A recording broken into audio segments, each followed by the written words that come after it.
très très riche, chers amis. Nous sommes la paracha Balak, la paracha dans laquelle on nous parle de celui qui a voulu maudire le peuple juif. Et finalement, il aurait mieux fait de se taire, comme on dit, parce qu'à la place de maudire, il n'a fait que bénir. Pas seulement qu'il n'a fait que bénir, mais c'est les plus grandes bénédictions, à tel point qu'on les répète tous les matins. Tous les matins, comme on commence cette fila avec Matovu Alecha Yaakov Mishkenotecha Israël, qui est justement la bénédiction que Bilam a béni le peuple juif. Mais ce qu'on va voir aujourd'hui, un très très beau discours du Rabbi sur la question que tout le monde demande. Qu'est-ce qui a fait réellement qu'il n'a pas pu maudire? Qui l'a empêché de maudire? Quoi, il y avait quelqu'un vraiment qui était là en train d'empêcher, il disait t'as pas intérêt à maudire le peuple juif. Et qu'est-ce qu'il y a s'il aurait maudit? En deux mots, qu'est-ce qui a fait qu'il n'avait pas cette possibilité de pouvoir maudire le peuple juif et qu'il pouvait que bénir, et qu'à chaque fois qu'il ouvrait sa bouche, à la place de maudire, c'était une bénédiction qui sortait. Pourquoi Balak n'a pas réalisé ça? Je dis, alors disons que la première fois il a fait une bêtise. Ok. Après qu'il voit qu'à plusieurs reprises, l'autre il est en train de bénir. Je ne peux pas lui dire, écoute, tais-toi, arrête de parler, tu es en train de faire des bêtises. Pourquoi à chaque fois il doit laisser parler? Et au final, on s'est retrouvé avec des énormes bénédictions, grâce à Dieu, dans des contents. La paracha, elle raconte comme quoi, par la mission de Balak et par son haine antisémite, qui était sans fondement, comme on sait malheureusement la majorité des antisémites, ou si ce n'est pas tous les antisémites, il n'y a pas de logique derrière, il a essayé à quatre reprises de maudire le peuple juif. Comme Balak, il voit que chaque fois que c'est des bénédictions qui sortent à la place des malédictions, il a décidé de le changer d'endroit, en pensant que s'il va aller dans telle vallée, telle colline, tel endroit, ça va changer quoi que ce soit. Et pourquoi? Parce qu'il s'est dit que c'est des endroits qui vont rappeler les malheurs du peuple juif. Concrètement, pas seulement qu'il n'y a pas eu de malédiction, mais il y a eu les plus grandes bénédictions, des bénédictions les plus merveilleuses qu'on a eues pour le peuple juif, la prophétie sur Mashiach, avec le roi David, on peut parler dessus pendant des heures et des heures. Mais aujourd'hui, on va voir un point intéressant. Pourquoi Bilam n'a pas réussi de maudire le peuple juif? Est-ce que parce qu'il y avait une protection, une dame de fer sur le peuple juif? Une protection divine qui a fait qu'il ne peut pas nous maudire? Ou bien, est-ce qu'il y avait des mérites? Le peuple juif était méritant. Le fait qu'il était méritant, il ne peut pas te maudire. Il y avait les deux. On va voir. Merci pour la réponse. On a un nouveau commentaire aujourd'hui, il s'appelle Aaron Cohen. Lui, il nous a donné une nouvelle explication, mais elle n'est pas encore écrite pour l'instant. On va l'écrire après dans le nouveau livre. Pour l'instant, on va voir ce qui est écrit. On va voir des nuances dans l'explication de Rashi. Et on va voir les différents épisodes, les différentes prophéties qu'il y avait de Bilam. Et on verra surtout un énorme enseignement dans le service de Dieu, puisque cette semaine, c'était aussi hier et avant-hier, la Chag HaGeoula, le jour de la délivrance du Rabbi Yosef Yitzhak, le 6e Rabbi de Chabad, de Russie, de la prison tsariste. D'abord, Rashi, en règle générale, il vient et te dit, je suis venu seulement pour expliquer le sens simple du verset. Ani lo bati ela le faresh pshuto shel mikra. Ça, c'est Rashi. Néanmoins, on voit que dans cette paracha, Rashi vient et te met beaucoup de midrash, beaucoup d'interprétations de midrash qui viennent expliquer la prophétie de Bilam. Pourquoi? Parce que d'abord, Bilam, dans la manière comment il parle, à chaque fois il ne parle pas en temps normal. Il n'arrête pas de dire Vaïsam et Shalom Vayomar, en disant qu'il est venu et qu'il a levé ses paraboles, il a levé, comme on appelle ça, c'est des proverbes, c'était des textes qui n'étaient pas dits de manière claire. Il n'a pas parlé de clair de Mashiach. Il vient et te dit des phrases qui peuvent sous-entendre telle ou telle chose. Même lui, il ne comprend pas. C'est pas que même lui, il ne comprend pas. Et c'était des allusions, on va dire. Mais... En deux mots, tu ne peux pas expliquer ces versets au sens simple, comme les autres versets. C'est des exemples, qu'ils ont des allusions, pas seulement qu'ils ont des allusions, mais ils ont aussi des différents sens, des différentes interprétations. Et c'est pour ça que Rashi, il est obligé ici. Il ne peut pas te dire les choses de manière claire. Quand il bénit le peuple, est-ce que c'est de sa bouche? D'abord, il ne bénit pas, d'abord, il maudit. Seulement, à la place de maudire, ça se transforme en bénédiction. Dans le temps, il y a marqué, voilà. Très bien, alors on va tout de suite voir. Est-ce que c'est lui qui parle? On va tout de suite.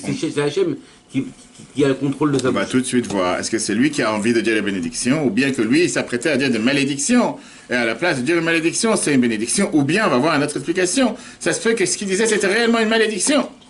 Sauf que parfois, cette malédiction, c'est la plus grande bénédiction. On va voir plusieurs explications, d'accord? Très bien. Et donc, regardons maintenant détaillons ensemble un des textes de Rashi. D'abord, chapitre numéro 1, le style du commentaire de Rashi sur les bénédictions de Bilam. Bien que Rashi ait établi un principe selon lequel il ne fait que commenter le sens littéraire du texte, merci.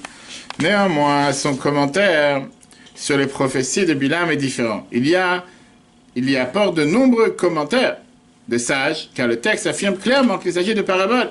ne devant pas être interprétés au sens littéral, mais plutôt comme des allégories, faisant appel à des allusions et des explications. Donc, prenons un exemple. Dans la deuxième prophétie de Bilam, qu'est-ce qu'il te dit, notre cher ami? Il te dit, voyez, ce peuple se lève comme une lionne. Il se dresse comme un lion. Il ne se couchera qu'après avoir mangé sa proie. Tu peux très bien comprendre qu'on ne parle pas ici en langage simple. En quoi ici c'est une prophétie? En quoi c'est en quoi c'est une bénédiction? Ferme le téléphone quand on est en plein cours, monsieur. Hein? C'est la punition. Ce n'est pas une bénédiction, c'est malédiction.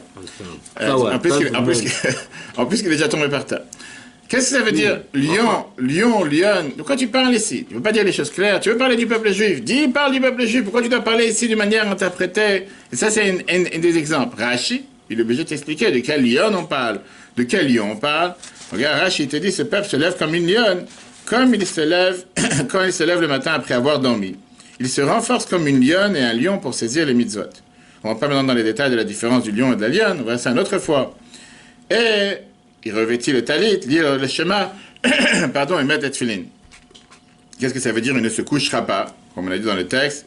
Il ne se couchera pas qu'après avoir mangé sa proie. Rachid te dit la nuit sur son lit, jusqu'à ce qu'il combatte et détruise toute nuisible venant le dévorer. Ça, c'est pour le lion et la lionne. Comment procède-t-il? Il récite le schéma sur son lit, confie son existence à Hachem. Une troupe ennemie ou des brigands, surviendraient pour nuire aux enfants d'Israël. Dieu les protège. Il combat leur guerre et fait tomber leurs ennemis en cadavre. Autre explication, comme le rend le Targum Onkelos, il ne demeurera dans son pays qu'après avoir fait des massacres et il les héritera de la richesse des peuples. Donc ça, on voit clairement le texte que Bilam a dit, parle de lionne, qui apparemment n'a rien à voir avec une bénédiction. J'aurais dit même pas une malédiction, quel rapport? Et Rashi, il est obligé de venir et interpréter qu'ici il y a un sens profond à la chose. Ici, il y a quelque chose qui est beaucoup plus clair. Mais la question qui dérange, pourquoi Rashi vient et il amène d'abord le verset du Midrash qui te dit qu'on parle du schéma qui fait avant de dormir, etc., qui est beaucoup plus loin que du sens simple. On parle ici qu'il va rentrer en Israël et que Dieu va abattre nos ennemis qui sont en Israël pour pouvoir rester entre le peuple juif. Rashi, qui est son sens, c'est de venir t'expliquer d'abord le sens simple. Parle-moi des choses qui sont beaucoup plus concrètes à la réalité, parce que dans le verset, tu vois pas ni schéma, ni tzitzit, ni tefillin, de quoi tu parles. Ça, c'est un Midrash, c'est pas le sens simple du verset. D'accord? Ça, c'est la question que la Bible te demande. Pourquoi Rashi ne cite pas-il d'abord le Targum, plus proche du sens littéral du texte? Troisième point. Le commentaire de Rashi sur la prophétie suivante de Bilam. Bilam, on voit encore une fois comment il compare le peuple juif à un lion. Qu'est-ce qui était dit dans le chapitre 24, verset 9? Il se couche, il repose comme le lion et la lionne. Qui osera le réveiller? Viens Rashi. Rashi te dit de quoi on parle, il t'explique comme le Targum. Il se repose comme un lion, comme le rend le Targum Onkelos. Ils s'établiront dans leur pays avec vigueur et puissance. Oui, c'est vrai qu'un lion est très mignon quand il est en train de dormir. Tu peux même prendre une photo, un selfie avec, mais il ne faut surtout pas s'approcher si tu tiens à rester vivant. Donc on voit ici que Rashi, clairement, il te donne le sens simple du verset en t'expliquant le Targum, qui est la traduction, qui est de quoi on parle ici, lion et lionne, qui va oser les rapprocher? Quand le peuple juif est assis sur sa terre, personne ne va oser de s'en prendre à eux. Alors pourquoi dans la deuxième prophétie qu'on a mentionnée tout à l'heure, Rashi il amène d'abord l'explication du Midrash qui est beaucoup plus loin que le sens simple, et après seulement il t'amène le sens simple. Et pour ça j'ai dit, on va voir aujourd'hui ensemble la réponse générale à la question que tout le monde demande. Comment ça se fait que Bilam n'est pas capable de maudire le peuple juif? Qu'est-ce qui fait qu'il vient pour maudire? Il est payé pour maudire. Il est le plus grand prophète non-juif à l'époque, aussi grand que Moshe, sauf qu'il était chez les non-juifs. Celui qui a le pouvoir de maudire. Qui dit qu'il est plus grand que moi. Ok, mais parle maintenant par rapport aux non-juifs. Et qu'est-ce qui se passe? À la place de maudire, à chaque fois qu'il ouvre sa bouche, il est en train de maudire. Il y a quelque chose qui est derrière, il y a quelque chose qui dérange ici. Qu'est-ce qu'il y a? Tu sais pas parler? Qu'est-ce que ça veut dire que tu es en train... Je te paye pour maudire. Tu veux pas maudire, ne me parle pas. Comme s'il n'avait pas lui-même la destination de sa parole. Comme on avait un discours d'aujourd'hui qu'on a pris la semaine dernière, dans lequel la Bible explique ce mois de 17 Tammuz, qui est, à partir de dimanche, la période de 3 semaines, que le seul calendrier qui est capable de te transformer des jours de jeûne en jours de joie, à tel point que la Torah, elle te dit qu'il y a un frou, il y a Mimelu, le Sasson, le Simcha, que ces jours de jeûne se transforment en jours de joie, c'est le calendrier juif. Tu as bien vu le 11 septembre, c'est-à-dire qu'un jour va se transformer en jour de joie. Jamais. N'importe quel jour qui vient commémorer la fin de la guerre, ça ne se transforme pas en jour de joie. Là, la Torah te dit que Tisha B'Av va devenir un Yom Tov, un plus grand Yom Tov que les autres Yom Tov. Pourquoi avoir, un tel extrême? Parle-moi d'abord des choses simples. Pareil ici. Tu veux pas maudire, maudis pas. Mais qu'est-ce que ça a besoin de bénir? Tu fais des dégâts plus que tu veux. J'ai pas besoin. Je cherche à bénir le peuple juif. Je peux faire venir Moshe. Pourquoi je fais venir un prêtre non juif qu'il est censé maudire, et il est payé pour, et il vient et me donne les plus grandes bénédictions qu'on ne met pas dans la prière tous les jours. Alors pourquoi vous ne pouvez pas maudire? C'est ce qu'on veut voir. Maintenant, Bilam lui-même a donné les réponses. Tu regardes la paracha, Bilam te donne les réponses. D'abord, il te dit, ils sont protégés. C'est des gens qui sont protégés par Dieu, il fait attention à eux, il les protège, donc même si j'ai envie de les maudire, je ne peux pas les maudire. Ça, c'est point numéro 1. Bilam, il vient et dit, sache que je ne peux pas maudire ce peuple. C'est un peuple qui n'est pas maudissable. Je ne sais pas si on dit ça en français. Il n'est pas maudissable. Deuxièmement, il y a une autre raison qui est aussi intéressante. Ce peuple a des mérites aussi nombreux qu'on ne trouve pas chez les autres nations. Et donc, tu ne peux pas les maudire. Pourquoi? Parce que c'est un peuple béni. Pas du pain béni, d'un peuple béni. Rashi te dit ça sur le chapitre 23, verset 22, que le Nachash Yaakov, il n'y a pas de magicien chez eux. Il n'y a pas de gens ça n'existe pas les voyants. Comme certains disent, je vais aller voir un voyant, des fois tu vois dans la poste, dans les boîtes aux lettres, il y a un papier voyant, tel numéro, ah ça va, qu'est-ce que tu vois? Par le papier, tu vois rien. Eh bien, ça n'existe pas chez eux des voyants. Personne ne peut venir t'accuser de quoi que ce soit. Regarde Rashi, comment il t'explique. Qu'est-ce qui empêche Bilam de maudire le peuple juif? Deux façons d'expliquer l'incapacité de Bilam à maudire le peuple d'Israël. Il y a deux façons d'interpréter l'incapacité de Bilam à maudire les enfants d'Israël. A.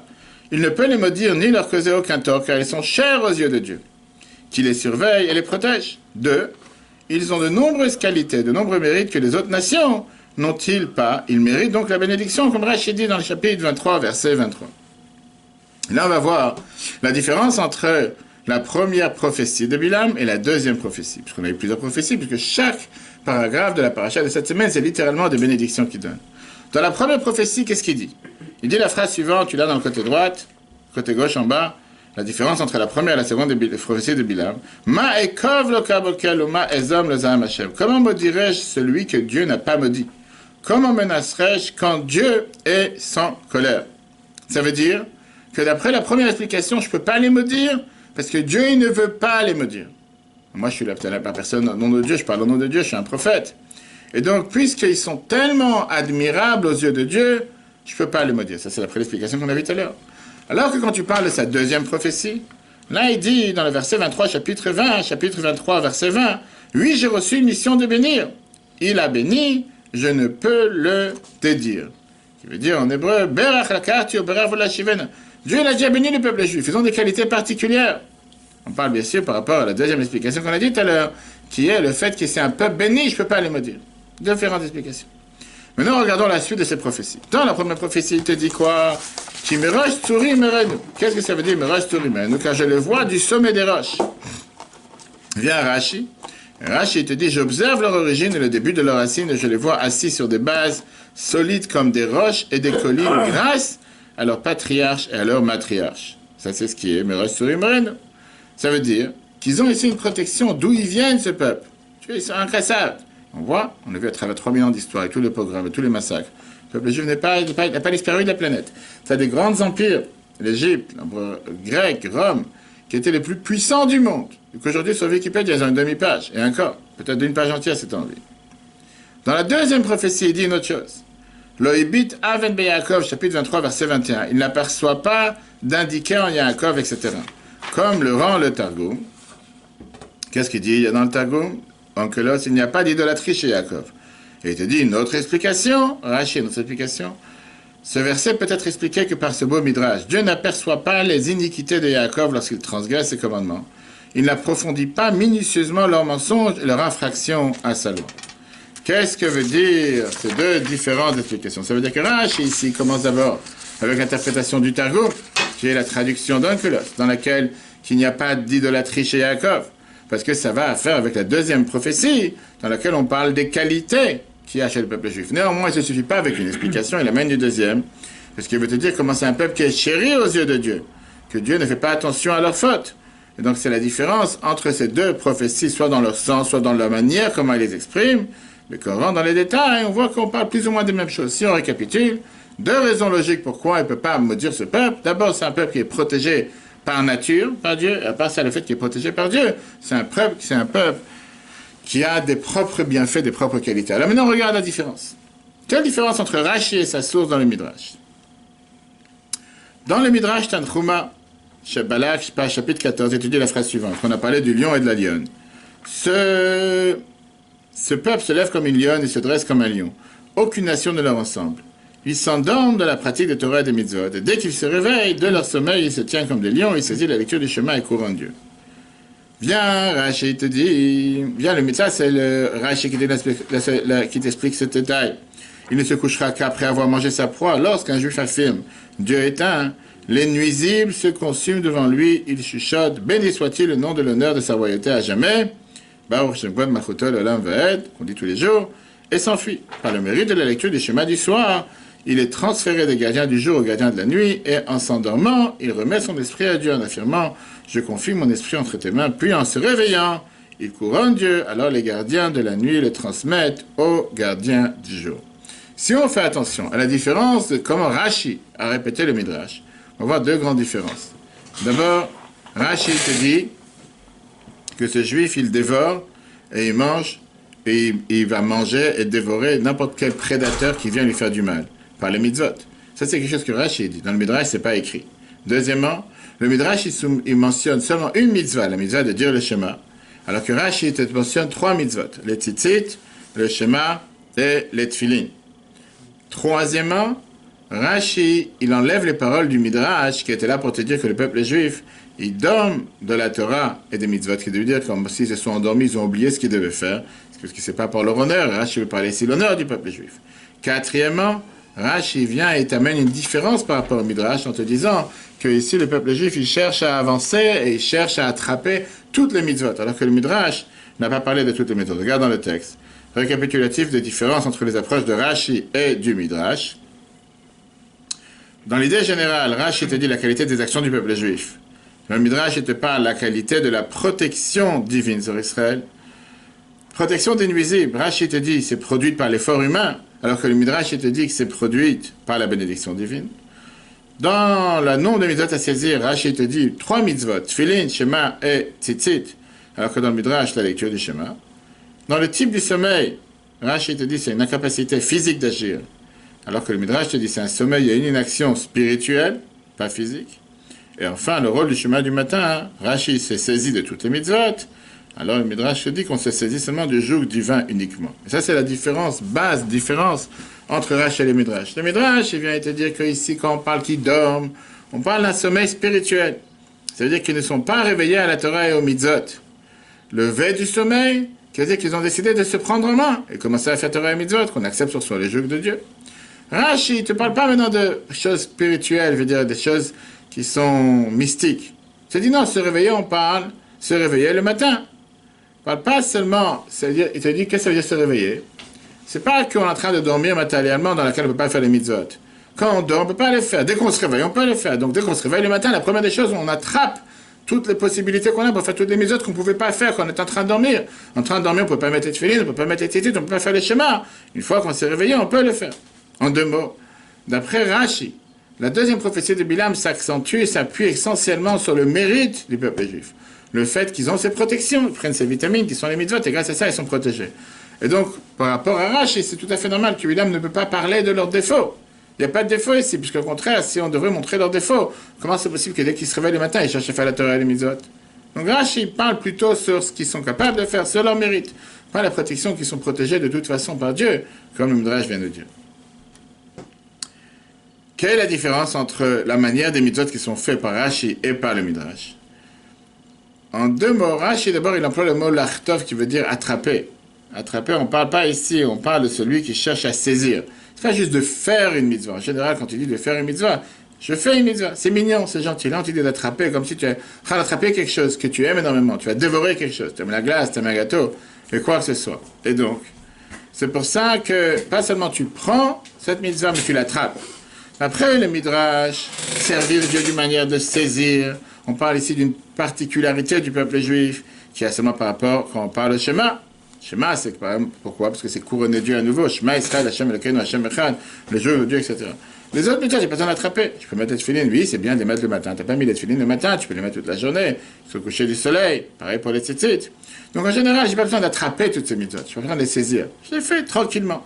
Ça, c'est ce que le Midrash vient te dire. Et c'est pour ça que le Midrash ne parle pas des autres mitzvot. Il te parle juste du schéma. Il te parle après du commerce. Parce que là-bas, on montre comment servir Dieu en ayant le joug de Dieu.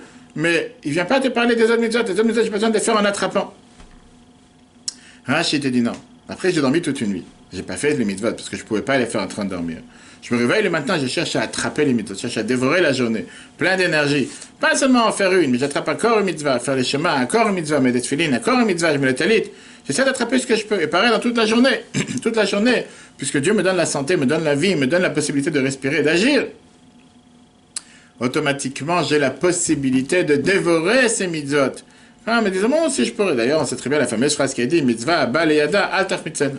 Des mitzvot qu'ils arrivent dans ta main, ne va pas les laisser pour plus tard. C'est comme si quelqu'un qui a la possibilité de manger quelque chose de bon maintenant, qui vient de sortir du four.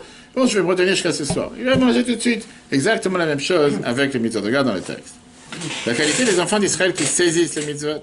La saisie, khatifa, d'une chose, indique qu'elle est très chère à celui qui la saisit. Selon Rashi, la nature des enfants d'Israël est que lorsqu'ils se réveillent le matin, ils se renforcent pour saisir le mitzvot.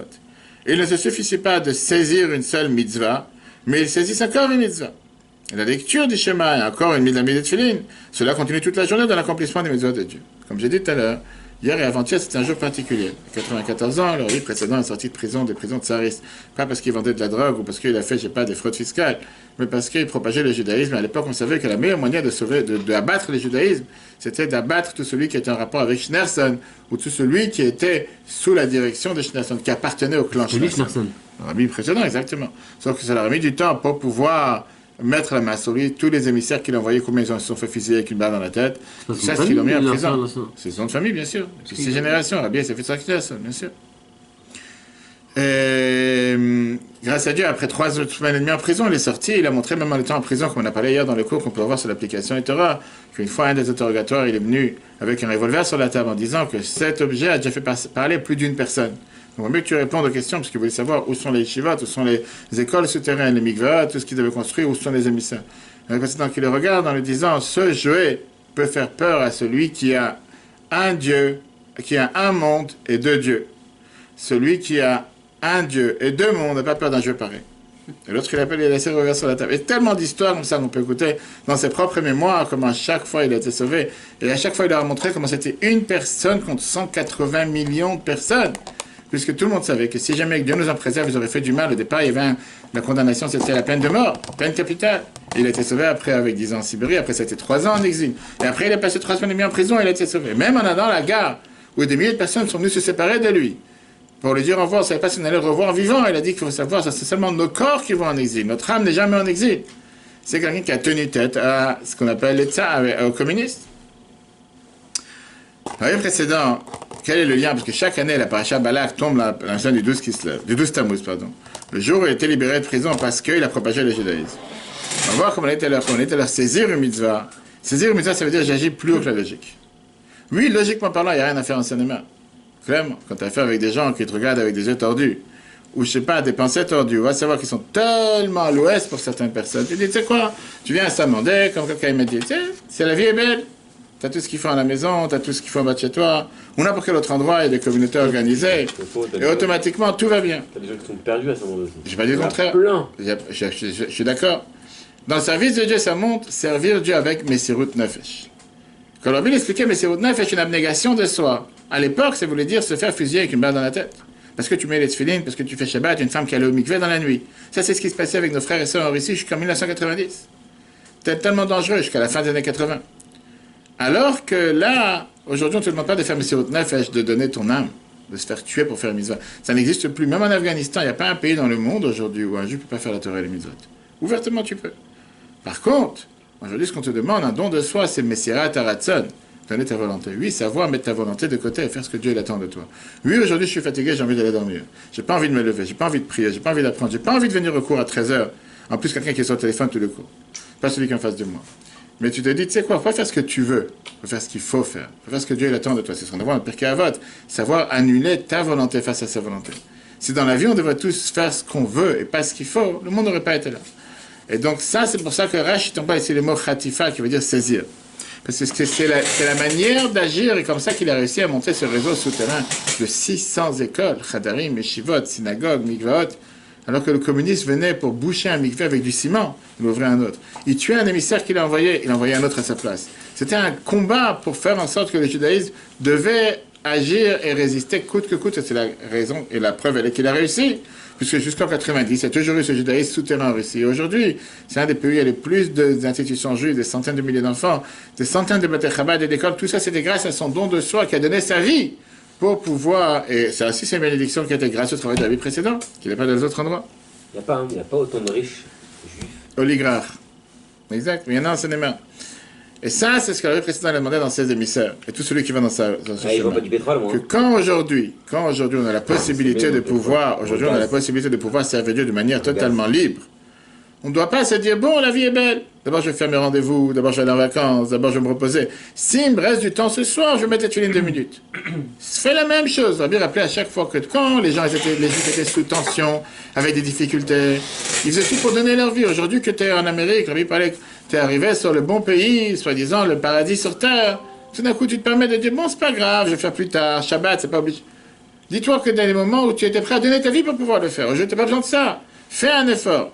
Et automatiquement, on a le devoir de ne pas se considérer avec n'importe quelle difficulté possible. Et pas s'émouvoir de tous ceux qui se moquent, comme c'est écrit dans le Shulchan Aruch au premier verset. Parce que toujours tu auras quelqu'un qui voudra te rabaisser, qui voudra se moquer, qui voudra faire en sorte de te refroidir dès que tu veux faire quelque chose de bien. Non, mais pourquoi tu dois faire? Non, mais pourquoi tu dois avancer? Quoi? Tout d'un coup, tu es devenu religieux. Tout d'un coup, tu t'es fait accaparer par ce culte, ce Lubavitch, tu vas savoir quoi d'autre.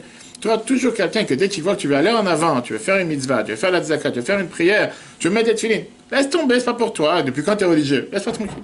Viens la Torah, c'est la meilleure preuve que tu dois le faire.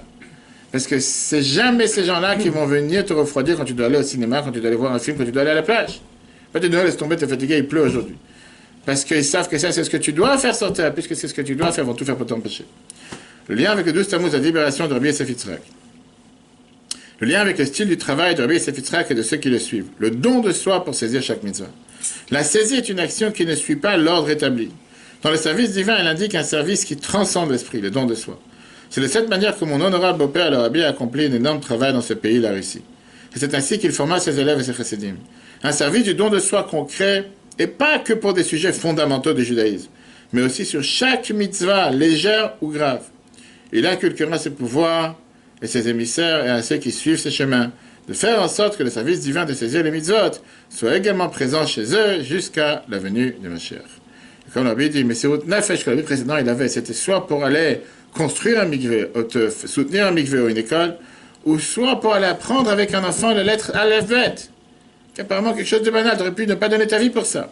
Mais pour lui, c'était la même forme de Messirout Nefesh, même forme de don de soi. Et grâce à ça, on a le judaïsme qui fleurit dans le monde entier. Que Dieu fasse qu'on puisse prendre ces leçons pour la vie de tous les jours, comme je disais tout à l'heure, ce dimanche, le jour du 17 Tammuz, le jour de jeûne. Cette année, pour les Sfaradim, c'est très léger, puisque la majorité des lois des 3 semaines sont en général en Shavua, chez Chalbo, la semaine dans laquelle tombe Tisha B'Av. Et comme cette année, il n'y en a pas, puisque Tisha B'Av, c'est un dimanche. Donc, la majorité des joies tombent, les règles tombent, pas que pour les Sfaradim, ils peuvent se marier jusqu'au Rosh Chodesh.